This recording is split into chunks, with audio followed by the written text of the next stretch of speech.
Amén, muy buenos días, ¿cómo están?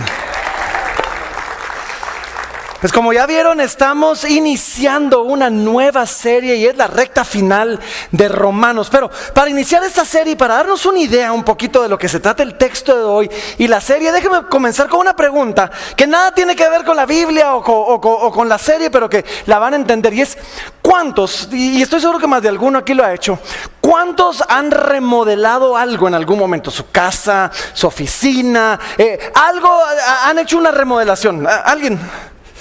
Ok, algunos van a entender esto. Sí, generalmente, miren, así es el proceso. Generalmente, cuando vamos a remodelar, generalmente hablamos con el arquitecto, o deberíamos de hablar con el arquitecto si no tenemos tan buen gusto. Sí, hablamos con un arquitecto y el arquitecto nos presenta una visión. Sí, y entonces muchas veces vemos el antes. El antes es fácil, ahí lo tenemos, podemos ver la foto del antes, pero el arquitecto nos trabaja un render, nos hace una propuesta, nos hace planos y nos dice, así va a quedar. Sí. ¿Alguna vez han visto un antes y un después? Sí. Es increíble, o sea, si ustedes meten en internet fotos de antes y después de unas remodelaciones, son cambios dramáticos. El problema, y este es el problema es que nadie nos enseña el durante. ¿O sí? Nos enseñan el antes, nos enseñan el después, pero nadie nos enseña una foto de durante la remodelación va a ser un desastre.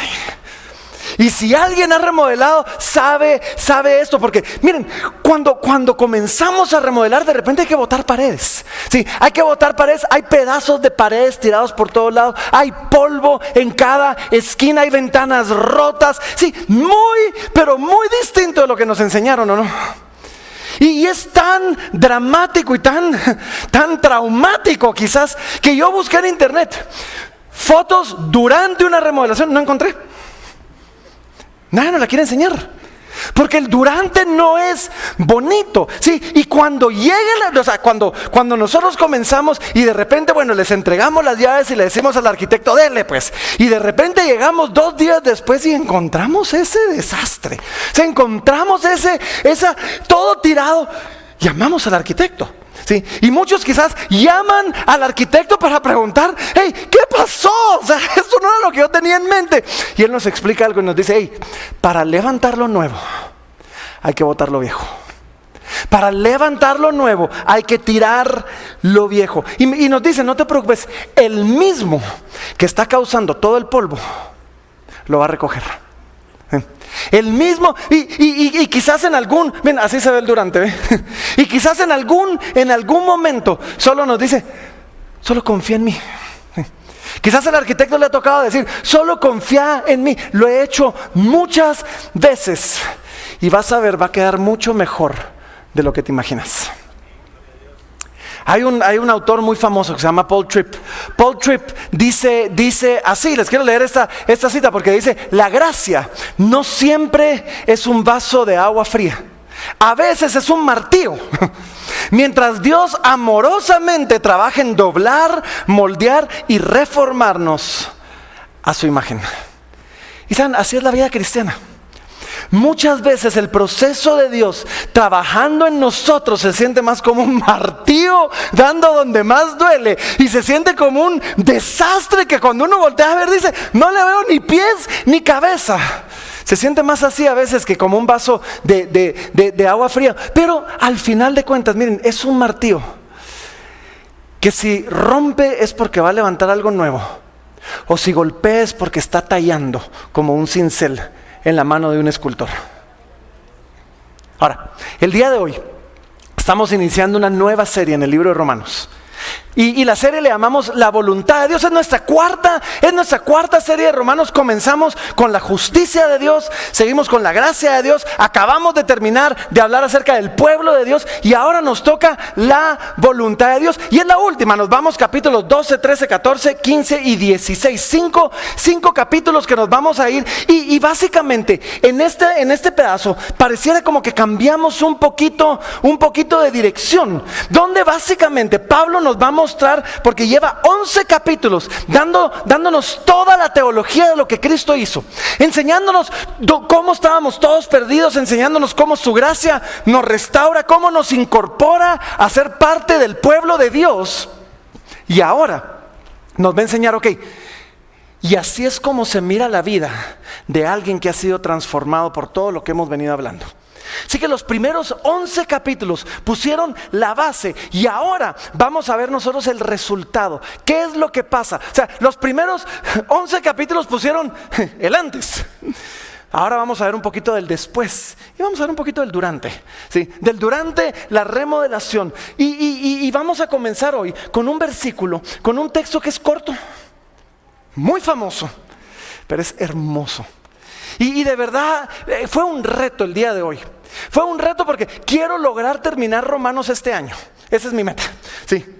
Y aún así todavía necesitamos tener una serie de Navidad y ya recortamos Navidad. Creo que nuestra serie navideña va a durar 2 semanas con tal de darle espacio a Romanos. Así como que eso es todo lo que va a durar nuestra serie navideña. Pero fue un reto porque cuando yo estaba viendo y comparando con otras iglesias y otros pastores, algunos pastores pasaron hasta 6 semanas solo en estos 2 versículos. Y nosotros lo vamos a hacer todo hoy. Así que miren pues, Romanos capítulo número 12,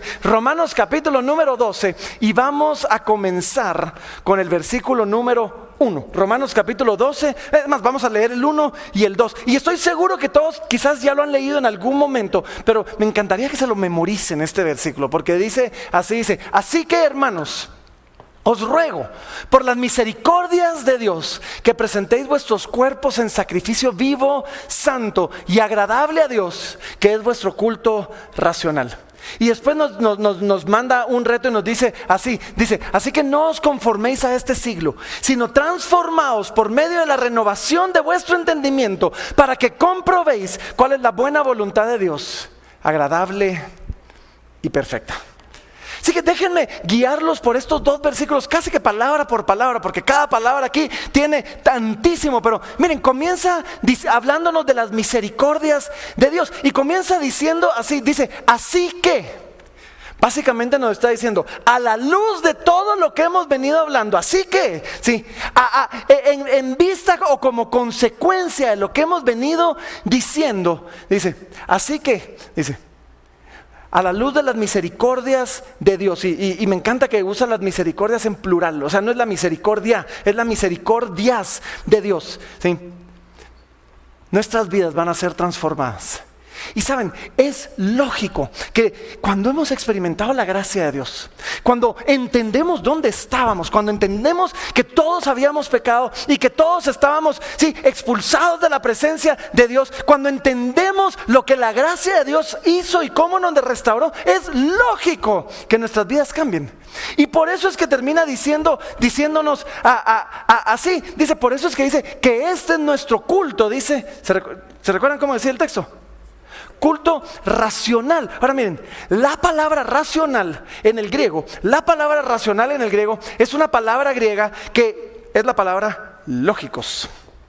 Y saben, la palabra lógicos en el griego simplemente significa lógico, sí, que es muy lógico. Y básicamente nos dice, es lógico que a la luz de las misericordias de Dios nuestras vidas sean transformadas. Es lógico que a la luz de lo que Dios ha hecho, sí, ahora nosotros nos presentemos delante de Dios como un sacrificio. Es lógico, es más, es la única respuesta lógica a la luz de la misericordia de Dios. Es lo único lógico.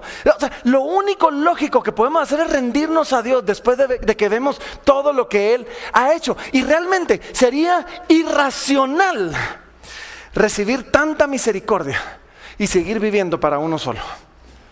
Así que, ¿de qué misericordias estamos hablando? Porque dice, así que, por tanto, por las misericordias de Dios. ¿Qué misericordias? Déjenme, si ustedes son nuevos y vi que hay varios nuevos, o si ustedes se han perdido algunos, estamos en la semana 23 del estudio de Romanos. Y déjenme darles un resumen de todo Romanos. Porque cuando dice por las misericordias de Dios es por todo lo que les he venido hablando en los últimos 11 capítulos. Así que déjenme darles un resumen de los últimos 11 capítulos. ¿Cuáles son las misericordias de Dios? Número 1, nos dice que el Evangelio Son las buenas nuevas, es el poder de Dios para salvación. Básicamente el libro comienza diciéndonos: Dios no nos deja en la oscuridad de nuestro pecado. Él mandó a su Hijo para salvarnos. Y después nos explica que somos justificados, somos declarados justos delante de Dios por medio de la fe y no por nuestras obras. Que habíamos sido declarados culpables, ¿sí? Que todos pecamos, que fuimos destituidos de la gloria de Dios, que no hay justo ni aún uno. Y sin embargo, por Cristo fuimos redimidos gratuitamente delante de Dios el Padre.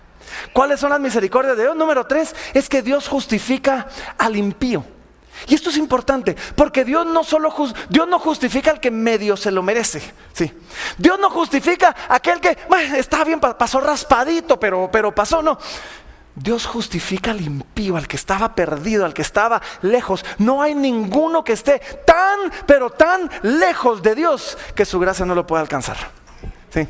¿Cuáles son las misericordias de Dios? Nos habla de que antes éramos constituidos enemigos de Dios, y ahora por medio de Jesucristo, por medio de la obra de Jesús, ahora somos reconciliados con Dios y pasamos a tener paz para con Dios. Sí, las buenas nuevas es el amor de Dios mostrado en la cruz. Cristo murió por nosotros, dice, cuando aún éramos pecadores. Las buenas nuevas es que su gracia, y ojo, y quizás esto, no sé por qué, pero alguien necesita oír esto hoy, que su gracia es más abundante que tu pecado. ¿Sí? Las buenas nuevas es que donde abundó el pecado, sobreabundó la gracia. Así que si alguno vino hoy diciendo: no, pastor, es que usted no sabe, yo era, ¿qué me importa lo que tú eras? Su gracia es más grande. Su gracia es mucho más grande. Y otra vez se los leo porque lo dice en Romanos 5, 20 y 21, dice: donde abundó el pecado, sobreabundó la gracia. ¿Sí? Las buenas nuevas es que por medio del Evangelio somos liberados no solo de la consecuencia del pecado, sino del poder del pecado. Ya no somos esclavos del pecado. Ahora somos siervos de Dios. Las buenas nuevas es que el Espíritu Santo nos hace hijos, nos da un espíritu de adopción, y ahora podemos clamar por el Espíritu de Dios a Dios diciéndole: Abba, Padre. Esto significa papito. Las buenas nuevas, sí, es que nada nos separará del amor de Dios, ni la muerte, ni la vida, ni ángeles, ni principados, ni potestades, ni lo presente, ni lo porvenir, ni lo alto, ni lo profundo, ni ninguna otra cosa creada nos podrá separar del amor de Dios que es en Cristo Jesús. ¿Sí?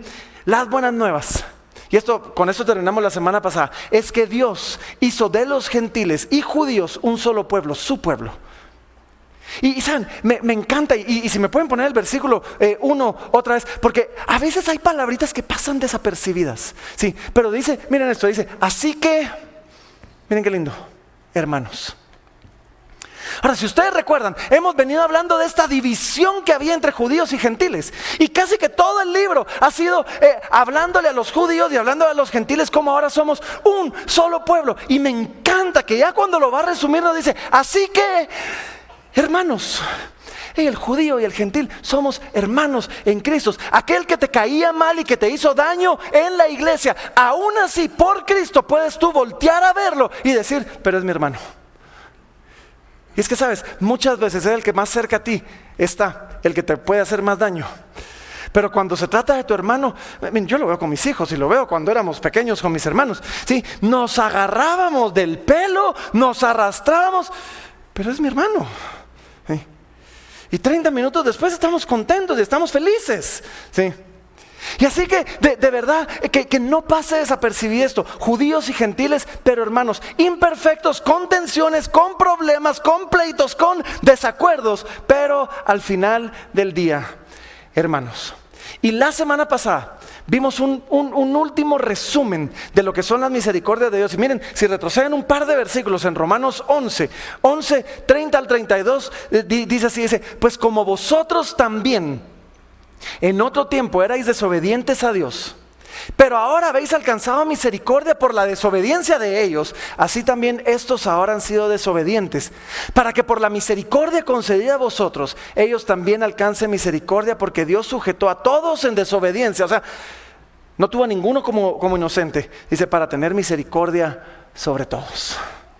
sea, los gentiles que antes eran desobedientes, ahora alcanzaron misericordia. Los judíos, aunque desobedientes, van a alcanzar misericordia. Y todo esto porque Dios quería extender su misericordia a todos.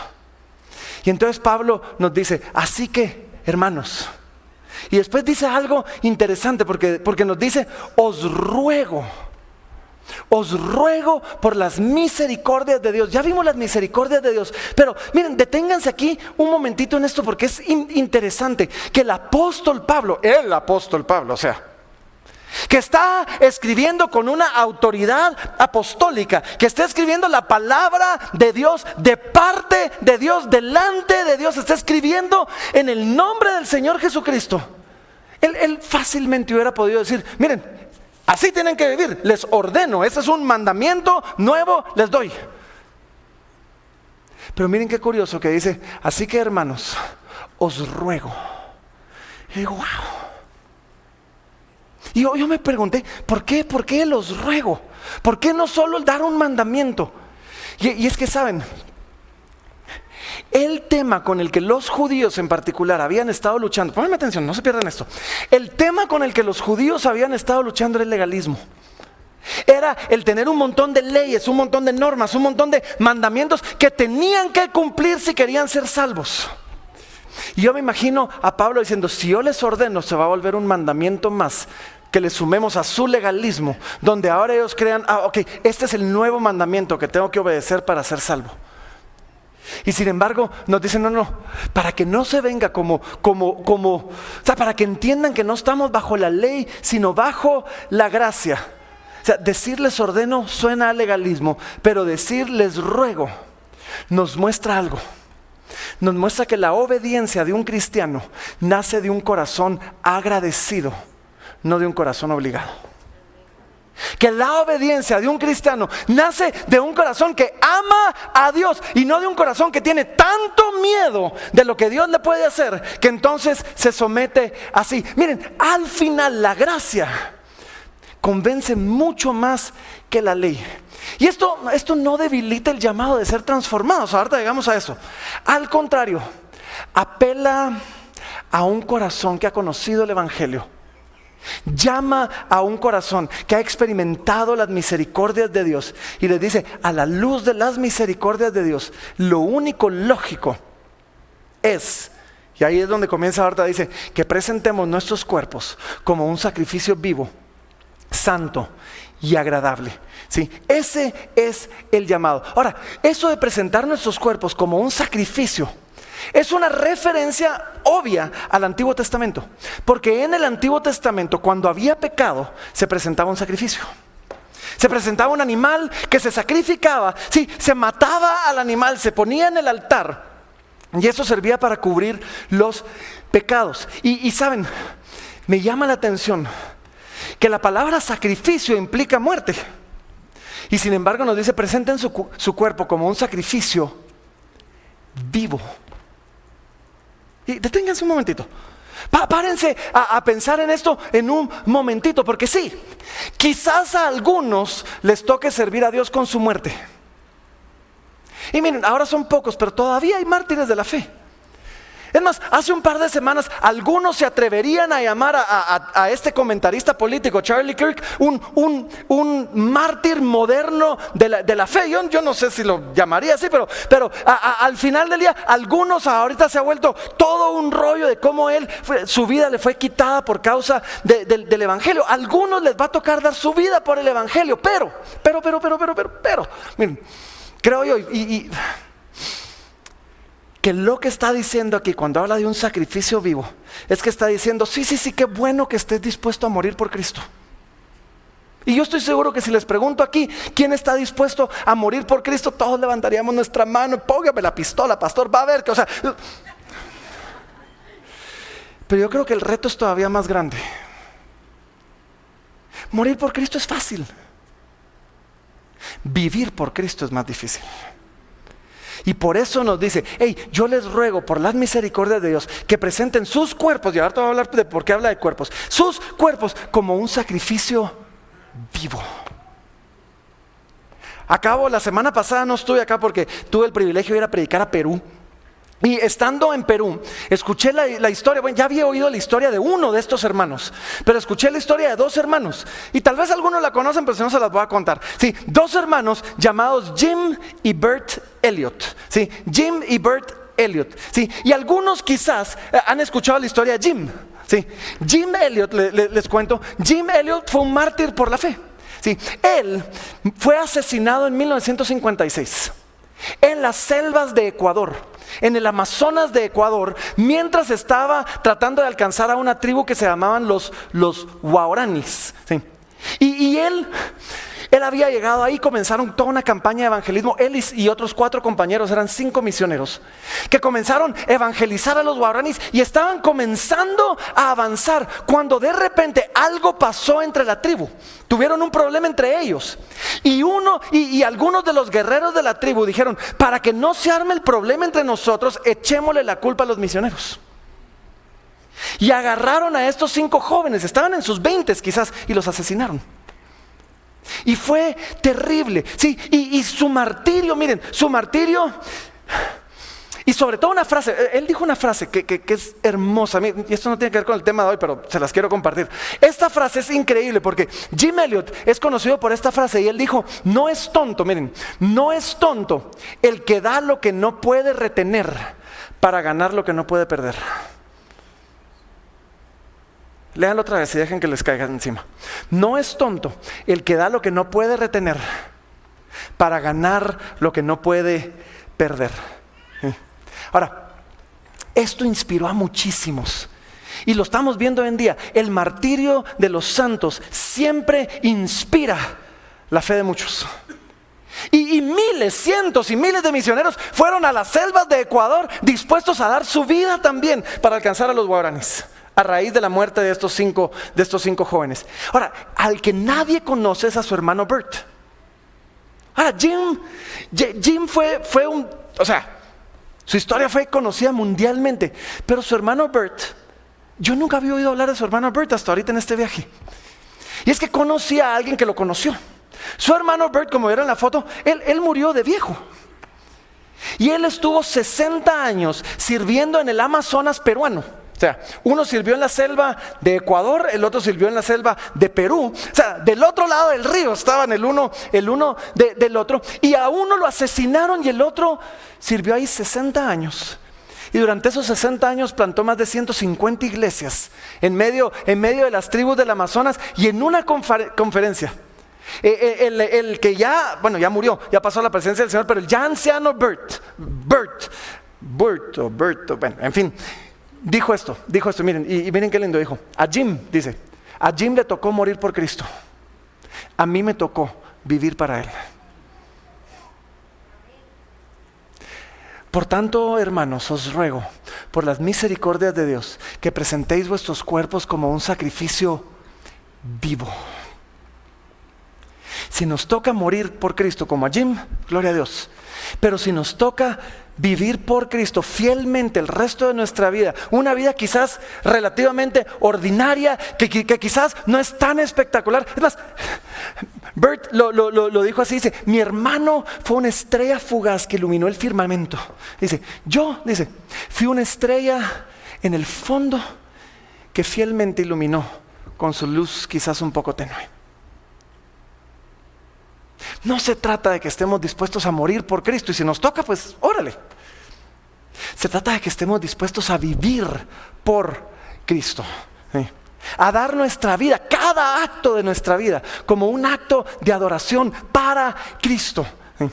Otro dato interesante es que dice: os ruego, hermanos, que presenten, miren, vuestros cuerpos.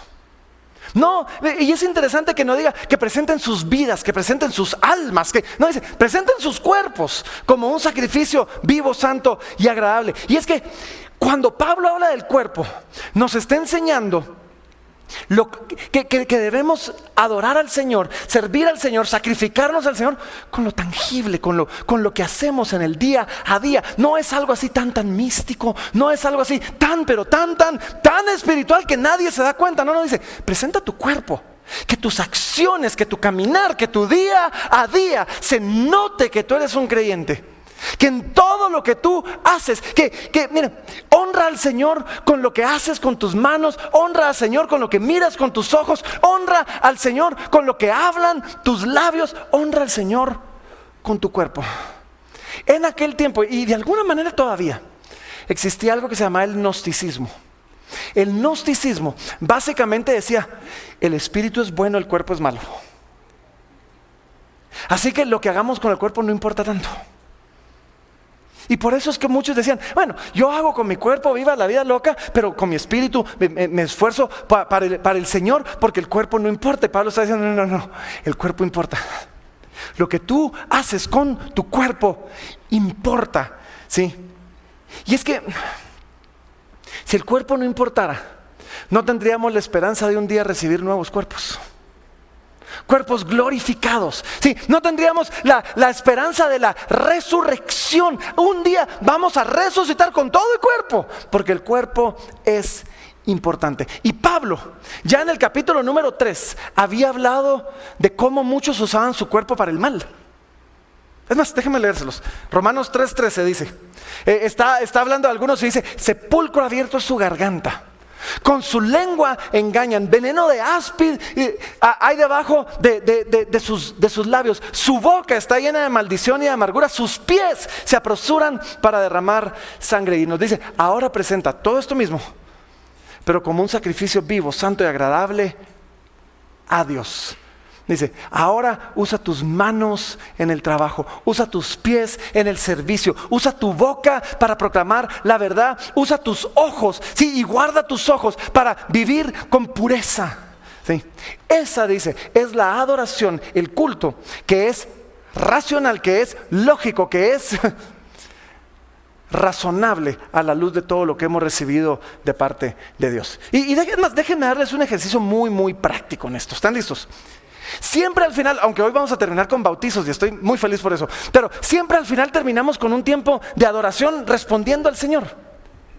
¿Qué tal si hoy deciden cada uno presentar sus cuerpos como un sacrificio vivo, como un culto de adoración cuando terminemos? Y háganlo consciente. Y entonces cuando estemos terminando, alcen sus ojos físicamente al cielo, levanten sus manos como señal de bendición, canten con su garganta y no solo, sí Señor, tú oyes mi corazón, no, que la iglesia oiga tu voz. O sea, canten con su garganta. Quizás algunos se van a postrar con sus piernas.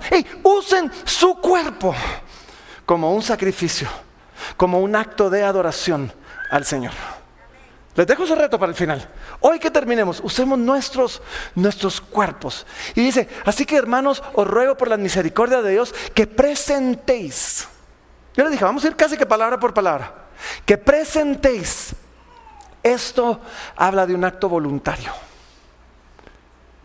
Ningún sacrificio del Antiguo Testamento, el corderito no se llegaba a presentar solito. No, alguien lo llevaba, pero ahora nos dicen, no, con ustedes quiero que sea voluntario. Quiero que ustedes se presenten voluntariamente como una respuesta de gratitud, no de obligación, como una entrega libre, no forzada. ¿Saben? Dios quiere hijos que le amen, no esclavos que le teman. ¿Saben? Dios quiere que voluntariamente nos presentemos. Él podía haber hecho todos robots, de verdad. O sea, Dios podría hacer así, que perdamos nuestra voluntad y que entonces todos le adoremos. Pero la adoración es tanto más increíble cuando es voluntaria que cuando es forzada. Y miren, ojo, aunque es voluntario, no es opcional. Esta es la única respuesta racional. Esta es la única respuesta lógica ante las misericordias de Dios. Que presentéis habla también de un acto continuo de presentar. Porque nuestro sacrificio al Señor es un acto diario. Mi rendirme a Él es algo que hago todos los días. Mi presentarme delante de Él es algo que no solo es un momento donde, sí, es que hace 30 años yo me rendí al Señor. ¿Y hoy? Yo llevo un par de semanas donde decidí, ok, Señor, aquí va a parecer alcohólico, sí, pero Padre, dame la fuerza para vivir para ti hoy. Eso ha sido mi oración de los últimos días. Señor, dame la fuerza para hoy. Señor, quiero honrarte con toda mi vida, pero quiero honrarte hoy. Dame los ojos para que estén enfocados en ti hoy. ¿Sí? Dame mi mente para que medite en tu palabra hoy. ¿Sí? Que mi boca hable de tu verdad hoy. Señor, déjame honrarte hoy.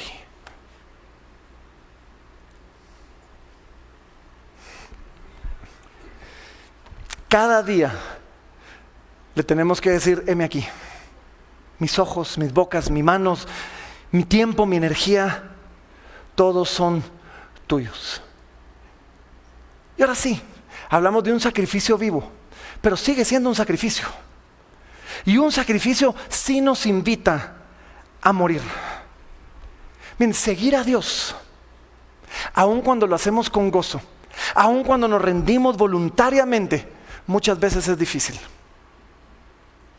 Seguir a Dios implica morir a mis deseos, morir a mis pasiones. Hay deseos en mi corazón que si les cuento ya nadie regresa. O sea, de verdad. Pero seguir a Cristo implica decir, Señor, yo traigo esos deseos como un sacrificio, ¿sí? Donde me estoy arrancando algo que mi corazón, que mi carne quiere para honrarle a Él. Sí, es un sacrificio, sí, es un morir. Jesús le decía, el que quiera venir en pos de mí, tome su cruz y niéguese a sí mismo cada día y tome su cruz y sígame. Entonces sí, es un sacrificio, sí. Ahora, no es un sacrificio por el pecado. Jesús es el sacrificio por el pecado. Pero es un sacrificio como respuesta al sacrificio que vimos en Cristo. Y cuando yo lo veo digo, Señor, tú diste a tu Hijo, tú diste todo esto por mí, aquí estoy yo. Esto es lo único que tengo, aquí estoy. Por ti. Así que, hermanos, os ruego por las misericordias de Dios que presentéis vuestros cuerpos como un sacrificio vivo, como un sacrificio santo. ¿Saben? Santo porque santo nos aparta para Él, eso significa santo. Y agradable, porque refleja gratitud, porque refleja obediencia, porque refleja amor. Esa es la forma en que agradamos al Señor. Y después nos dice, miren, solo la primera mitad del segundo versículo, dice así: no os conforméis a este siglo.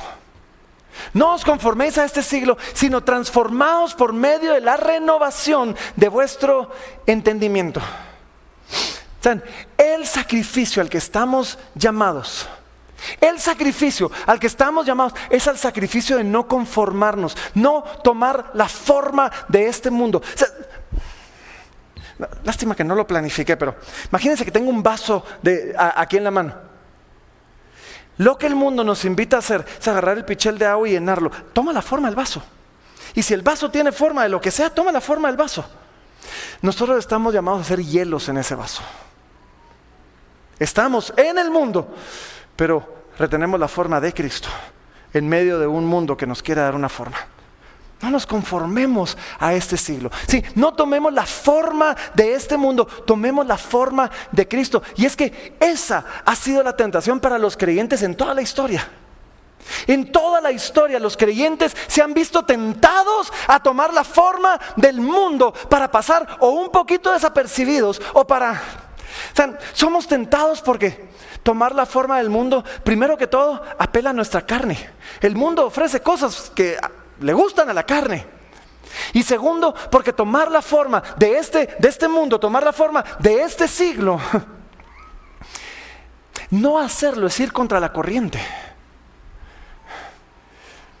Y es más fácil ir con la corriente.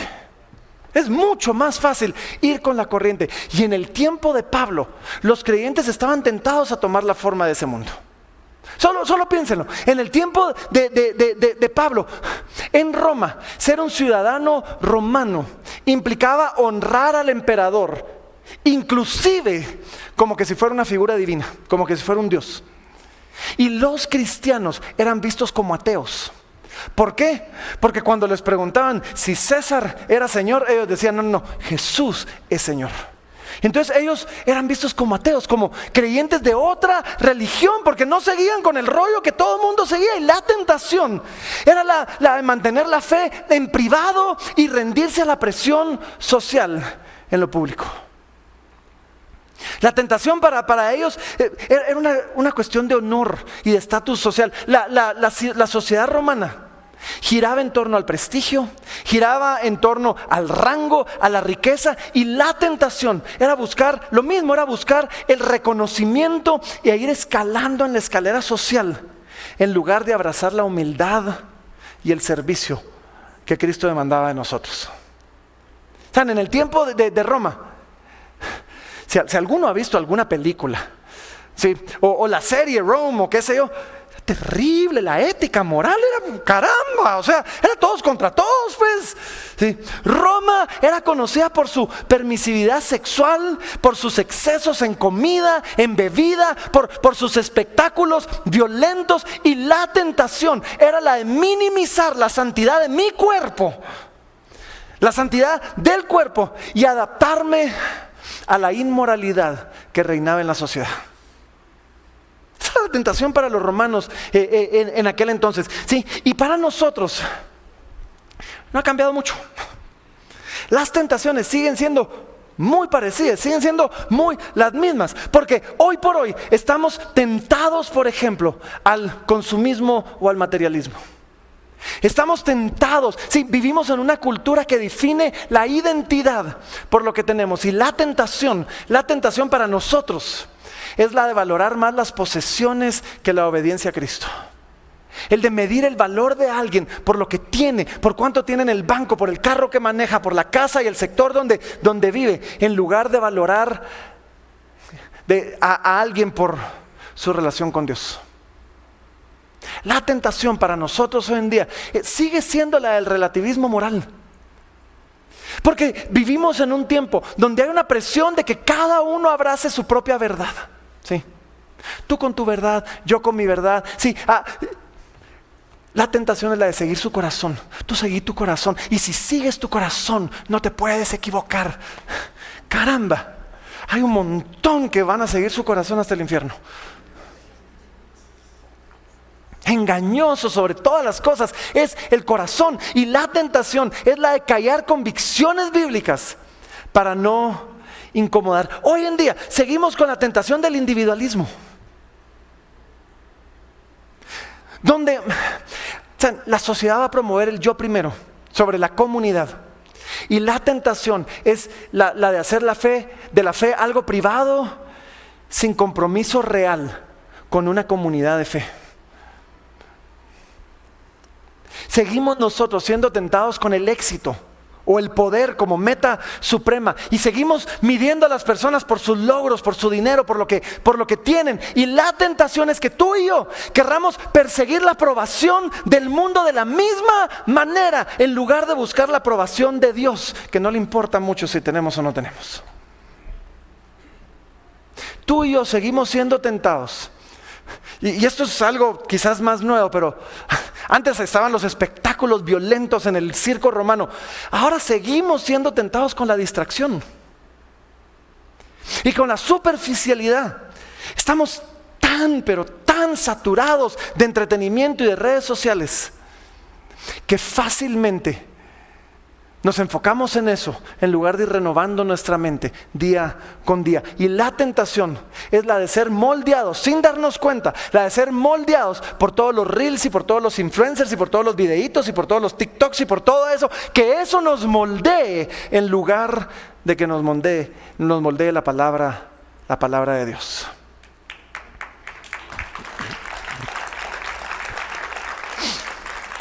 Y así que Pablo dice que seamos transformados.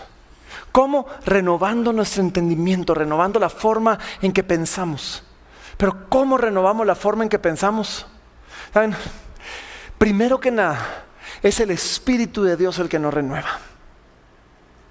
Necesitamos pasar tiempo con Dios. Bien, de verdad, necesitamos dedicarle tiempo a la oración. Yo soy el primero que me declaro culpable de eso. A mí toda mi vida orar me ha costado. ¿Puedo ser honesto, no? Toda mi vida orar me ha costado, pero es en la oración donde yo paso un tiempo con mi Señor, donde yo conozco íntimamente al Señor y donde Él va transformando mi corazón y mis deseos. Es en la oración donde mi voluntad se alinea a la de Él. Y cuando yo llego en oración, quizás aún a presentar una petición, sí. Quizás el corazón de Dios se mueve para otorgarme la petición. Pero muchas veces lo que va a pasar es que mi corazón se alinea a su voluntad, para que entonces podamos decir, ok, ya estamos alineados. Es el Espíritu Santo el que renueva nuestra mente. Pasemos un tiempo con Él. Es la palabra de Dios la que renueva nuestra mente. Necesitamos leer nuestras Biblias. En serio. Ayer publiqué, yo casi nunca publico nada en redes, pero ayer encontré algo que lo republiqué y que me encantó. Porque básicamente decía, y es que esta es la tendencia de ahora, sobre todo en teorías conspirativas y cosas políticas, creemos todo lo que leemos. ¿Qué tal si comenzamos a leer la palabra y creemos todo lo que leamos? ¿O no? Leamos la palabra de Dios. Tengamos una referencia contra la cual contrastar lo que el mundo nos está alimentando. Sometamos nuestras ideas, nuestros pensamientos a la voluntad de Dios. La palabra nos lava, la palabra nos enseña la voluntad de Dios. Sí, somos renovados, ¿saben cómo? En comunidad. Hierro con hierro se aguza, dice la palabra. Así el hombre aguza o afila a su hermano. ¿Sí? Necesitamos, o sea, la mente se renueva cuando caminamos juntos con otros. Cuando alguien reta mis ideas y las reta con la palabra de Dios. Y si tú no estás caminando con alguien en tu fe, porfa, acércate a Central de Conexión. Tenemos grupos en casa, tenemos diferentes lugares donde te podemos tratar de conectar y déjanos ayudarte a estar conectado con otros. Renovamos nuestra mente por medio de la obediencia, porque la transformación ocurre no solo por aprender, sino cuando obedecemos lo aprendido y nos damos cuenta que funciona. No solo debemos leer la Biblia, debemos obedecer la Biblia. Debemos preguntarnos cómo ponemos en práctica lo que leímos en la Biblia. Y miren, todo esto, el caminar con la iglesia, el vivir nuestra fe nos impacta. No solo a nosotros, sino a la iglesia entera. Y es tan, pero tan poderoso el impacto que tiene el vivir nuestra fe dentro de una comunidad. Es tan profundo lo que pasa cuando yo pongo mi ser, mis dones, mis talentos, mi mente renovada al servicio de la congregación. Es tan importante que vamos a hablar de eso la próxima semana. No se lo pierdan en el resto de Romanos. Pero por ahora déjenme terminar, porque miren, ¿qué pasa? Y lo vimos al principio, ser renovados, ser transformados, es complicado. Qué lindo ver la foto del después. Más que el durante es complicado. O sea, hacer un sacrificio vivo es complicado a veces. No siempre lo logramos, pareciera que hay polvo, que hay pedazos de paredes, que hay de todo tirado por todas lados. Es complicado, pero cuando decides hacerlo, ¿qué es lo que pasa? Miren qué lindo, versículo 2, la segunda parte dice: para que comprobéis cuál sea la buena voluntad de Dios, agradable y perfecta. Esta parte de este versículo es súper famosa, porque nos habla de que la voluntad de Dios es buena, es agradable, es perfecta. Ahora bien, la parte de buena y perfecta la entendemos. Ok, yo puedo ver eso. La parte de agradable no siempre suena tan convincente, ¿o sí? Sobre todo si te ha tocado quizás sufrir por el evangelio, o sufrir en general, enfrentar dolor, enfrentar enfermedad, enfrentar quizás momentos de escasez. Sí, dices: Señor, o sea, órale, puedo ver lo bueno y lo perfecto que tú vas a hacer, pero agradable. O sea, la parte de agradable no suena tan agradable, Señor. Así que, ¿cómo experimentamos? Porque lo que está diciendo es, si tú te sometes a ese proceso de remodelación, aun cuando hayan paredes y polvo y tierra tirados por todos lados, dice, vas a comprobar, vas a experimentar, vas a demostrar a ti mismo, a tu propio corazón, que la voluntad de Dios es buena, agradable y perfecta. Ahora, para que entendamos un poquito la parte agradable, se los voy a plantear de varias formas. Primero, recuerden el contexto. Pablo no está escribiendo desde un palacio. O sea, Pablo sabía lo que era sufrir por el evangelio. Y aún habiendo estado encarcelado y sufriendo, yo no estoy seguro, no recuerdo ahorita si esta carta la escribió desde la cárcel, no creo, sí, pero ya había estado en la cárcel por el evangelio. Pablo sabía lo que era la persecución, y aún así dice: la voluntad de Dios es agradable. Sí. Ahora, segundo, necesitamos pensar en agradable desde un sentido más profundo. Hay cosas que quizás no son agradables a los sentidos, pero el saber que agrada a Dios nos agrada a nosotros. Todo esposo, toda esposa saben esto, todo padre sabe esto. Hay cosas que no tenemos ganas de hacer, pero yo sé que haciéndolo voy a agradar a mi esposa, y entonces lo hago con gusto. Y entonces me gusta hacerlo, aun cuando estaba cansado, aun cuando no quería, porque sé que eso va a agradar a mi esposa, y eso se vuelve agradable para mí. Padres, todos hemos sacrificado algo por nuestros hijos. Y puede ser desde un sacrificio sencillo, como que tenías el último pedazo de tu churro con el dulce de leche ahí, y tu hija llegó a robártelo. Me estoy ministrando aquí. Y aún cuando dices así como que verla disfrutárselo, se vuelve agradable para uno. O simplemente, miren esto, Hebreos 12:2, perdón, ya voy a terminar, Hebreos 12:2, pero miren lo que dice Hebreos 12:2, dice: puesto los ojos en Jesús, el autor y consumador de la fe, y dice: el cual por el gozo puesto delante de él sufrió la cruz. Gozo, cruz. Pero es que Jesús lograba ver más allá de la cruz. Y cuando él logró ver lo que la cruz iba a causar, se pudo agradar en la cruz y pudo gozarse sufriendo la cruz. Y dice: por el gozo puesto delante de él sufrió la cruz, menospreciando lo oprobio, y se sentó a la diestra del trono de Dios. Cuando él sabía que eso lo iba a llevar a la diestra del trono de Dios, cuando él sabía que eso iba a traer salvación para el mundo entero, pudo soportar con gozo la cruz.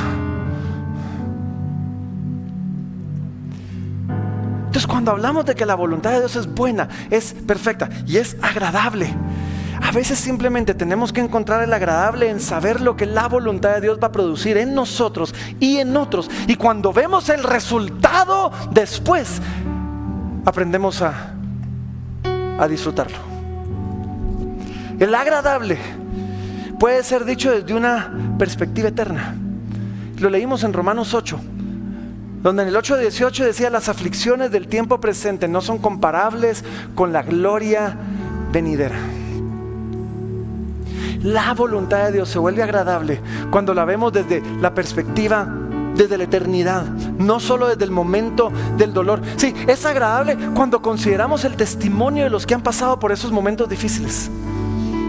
Miren, muchos creyentes perseguidos dicen que en medio de la persecución, en medio de la oscuridad, en medio del dolor, la dulzura de la presencia de Dios sobre sus vidas, la cercanía con Cristo que experimentaron, fue tan increíble que no lo cambiarían por nada. La voluntad de Dios es agradable porque nos da a Cristo mismo en medio del sufrimiento. No se me distraigan con los niños, solo vinieron a ver los bautizos. Necesitamos pensar en agradable. Y Pablo no termina este llamado simplemente diciendo: así que hagan esto porque yo se los digo. Pablo termina este llamado diciendo: si ustedes hacen esto, van a comprobar cuál es la buena voluntad de Dios. Van a experimentar el que la voluntad de Dios es buena, es agradable y es perfecta. Es como, ¿alguien tiene algún hijo melindroso, no? Yo tengo una que si tiene un puntito verde no se lo come. ¿Y qué es lo que yo siempre le digo? Mija, próbalo. te lo juro que te va a gustar. Yo te conozco y sé que si lo probas te va a gustar. Y una y otra vez, la vez pasada hasta probando, ahora resulta que le encanta el pulpo. A mí no me gusta el pulpo, o sea, pero una y otra vez le he dicho, mija, probalo. Y cuando lo prueba, viste, si tú haces caso, vas a comprobar que lo que te digo es bueno. Eso es lo que Pablo nos está diciendo. Si ponemos nuestros ojos en las misericordias de Dios, si presentamos nuestros cuerpos como un sacrificio vivo y santo y agradable delante del Señor, si nos rendimos como un culto racional, lógico, si somos transformados por medio de la renovación de nuestro entendimiento, si no nos conformamos al mundo, vamos a comprobar que es bueno. Vamos a comprobar que la voluntad de Dios es buena, es agradable y es perfecta. Y es que la dulzura, amén,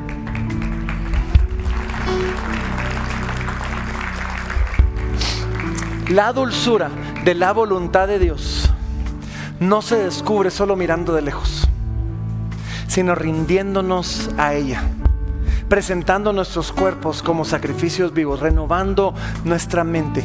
Y termino simplemente diciéndote esto: atrévete a creerle a Dios, atrévete a rendirte delante de Dios, aun cuando no lo entiendas todo, aun cuando suene bueno y perfecto pero no tan agradable, aun cuando no termines de verlo, y vas a comprobar que Él es bueno y su voluntad es buena, y vas a comprobar que Él es perfecto y su voluntad es perfecta, y vas a comprobar que caminar con Él es agradable y su voluntad es agradable.